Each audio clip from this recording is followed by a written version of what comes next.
was a good night because I was pleased that our team played with an edge and an attitude and at a high standard, the ones I'm talking about. Didn't play down, to the competition. And that we emptied the bench pretty much and got a lot of people on the field, and I was happy for them too because we had a lot of young people make plays, created some turnovers defensively, and so it was a good night. Matt, Zach? Coach, I'd ask you about Curt's work. You mentioned last week you thought he played pretty well, but there were some things he missed. Tonight, he seemed really sharp, did some big plays. Just your thoughts on how he did. Yeah, that's what I saw too, and I hate to make an evaluation of anybody until I watch the tape the next day, but that's what it appeared to me also, yeah. Zach on your left and this. You talked about playing with an edge last week. You talked about that 21-0 lead and maybe just not playing with the lead the way you wanted to recognize the competition. I mean, whatever it is, just how important was it in your mind for the offense in particular to just keep going out there and stacking good drive after good drive? I think he scored on like 9 straight. No, I think it was equally important for the defense to stop him because it's offense, defense, special teams. About 40% of your plays are on offense, 40% on defense, and 20% on special teams. And you need all three phases to do really well. And so the defense was doing their job too. The only thing I wasn't pleased was the end of the half. We let them, kick a field goal. But it was good. There were plays out there, and we threw and caught the ball well and protected well. And that's, our goal. We want to clean those penalties up, protect the quarterback better than we did last week. And I thought the second half, we really established even more dominance. And they got people involved and they made plays, young people involved and they made plays. He's on your left and Jack. Yeah, Curt, you mentioned in your intro, you mentioned earlier about fighting human nature. Did you have a good sense that the message had gotten through during the week with the week of practice? And what buttons do you push differently during the week to sort of get that message through? Yeah, I did. I thought every day built on the last. Tuesday wasn't a great day, and talked to the team afterwards about it. I don't talk to the team after every practice. Most of them I do, but had some things to say, and I had a captive audience, and they applied it the next day, and we had a really good day. The day before the game, we went out in shoulder pads and helmets and practiced. The day before the game, because we had the red area work. And then they were charged up in the locker room before the game, and came out and played pretty well, it appears. Jack on your right, Zach B.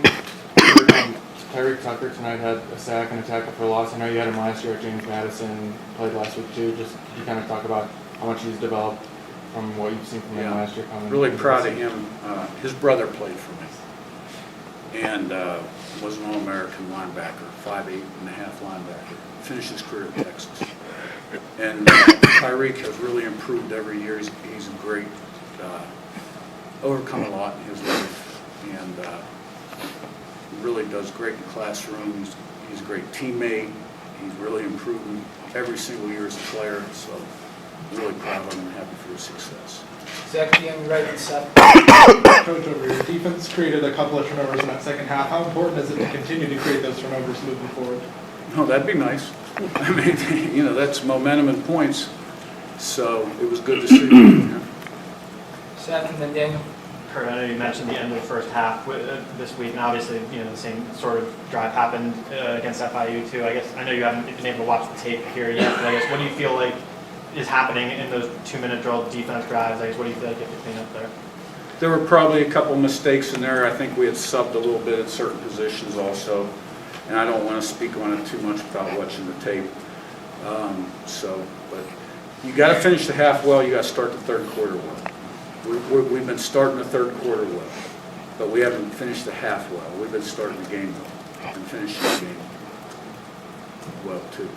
So there's a lot more positives, but like just about 98% of teams in the country, we got a couple things to work on and improve. Daniel right in front and Sammy. Yeah, as much new as you all have, how important, how valuable is it to have this kind of period of like a small ramp up heading out west for this start of conference We play just next week? play 'em. You show us a schedule, we play 'em.